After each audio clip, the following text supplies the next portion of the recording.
The multi-party delegations which are heading to foreign capitals are being given key talking points by the Ministry of External Affairs. Foreign Secretary Vikram Misri is briefing all the MPs who are going to be part of this delegation and to really put forth India's fight against terrorism emanating from Pakistani soil. This is after Operation Sindoor. Now it is a diplomatic effort by the government of India and a multi-party effort. Really, it's gone beyond party lines and is an India effort to talk about the Pahalgam attack, Operation Sindoor, its aftermath and the new red lines that have been drawn by the government. Well, let's go across to Aishwarya, who's been tracking all these meetings. And Aishwarya, yesterday, the members of the parliamentary panel on external affairs was briefed by Vikram Misri. And today, a very key briefing of the delegation that's going to be leaving tomorrow, in fact, for all their various destinations, where they're going to put forward India's point and really tell the world about, the terror that India is a victim of from Pakistan. Well, that's right. In fact, Foreign Secretary Vikram Misri would be briefing the MPs who are the part of this delegation, who would be going to different part of the world to put India's stance very clear on terrorism, on Operation Sindoor that unfolded, and it is a 7 multi-party delegation that the government has constituted. It has been stated by a very senior official in the government that it is Group 3, 4 and 6. These groups led by Sanjay Jha, Shrikant Shinde and Kani Mohin that would be briefed today, and the delegations that will go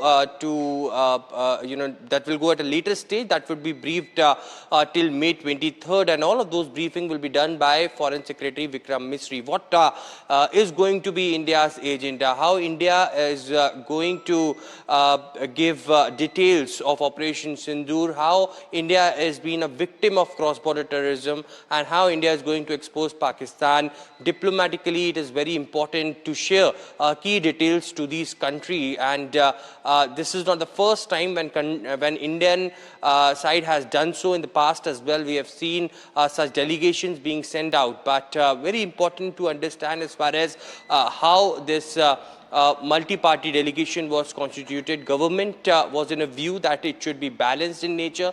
All the political parties' representation should be in these delegations, and therefore the reason perhaps the 7 multi-party delegation that has been constituted, it is 3 delegations which has been led by the opposition bloc MPs, and 2 the allies of Bharatiya Janata Party, and rest 2 of the Bharatiya Janata Party MPs. It's a mix of all the political parties. Interestingly, the former ambassadors and also former diplomats are also in this delegation that will go to different part of the world.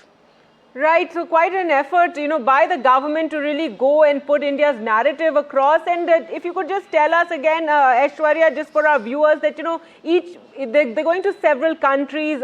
What is the plan there? How long are they going to stay in one country? Who will they be meeting? How high up are the officials who, meetings I'd imagine are already fixed up with?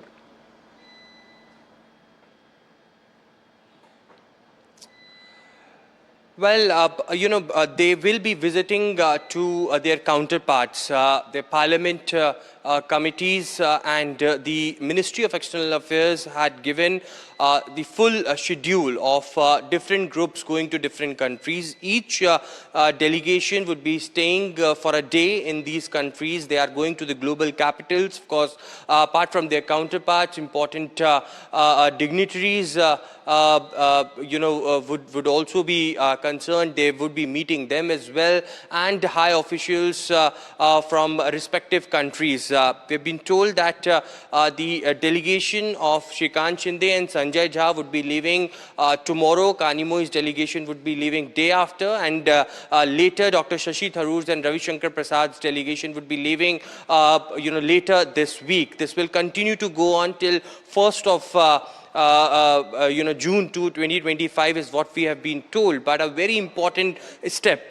And government has stated that apart from taking all of those diplomatic decisions in the past against Pakistan, it is in the all-party meeting that was decided by the opposition parties that they are standing firm with the government, and that was the next step, that how India is going to corner Pakistan across the world and how India is going to put its stance very clear to the world, and how they can corner diplomatically, economically, and also how Pakistan could be exposed. So all of those would be details would be given by Foreign Secretary just short while from now, when he would be starting his briefing to 3 groups of these delegations. All right, Aishwarya, thanks so much for joining us with that. And Shiv Arur also joining us for more. And Shiv, after the fighting, the conflict has been done at the border. Now, really the fight is on the narratives, as it were. There's concern over how the conflict was being reported internationally, how India and Pakistan were almost being spoken of in the same breath. So now to have our delegations going, and again, as Aishwarya was telling us, we must point out how multicultural and diverse these delegations are going across the world to represent India, something Pakistan could not even dream of.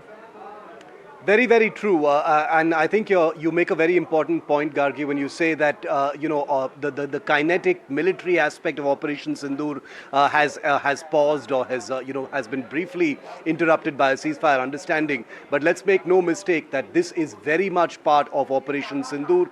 Only this is diplomatic warfare and a diplomatic outreach. I agree with you, that the composition of these individual 7 delegations that are going to start to, fly out from India starting tomorrow to different parts of the world, all major countries, all major continents, will be receiving these delegations, only shows that India takes its responsibilities globally very, very seriously. The military job has been done. Remember, the Prime Minister had given the armed forces operational freedom, and they more than exceeded, the mandate that was given to them in terms of pinning Pakistan down, getting them to the ceasefire table, damaging 12 of their air bases, destroying a huge amount of terrorist infrastructure, laying bare, the uselessness of Chinese weaponry, etc. So that was the military aspect of Operation Sindoor.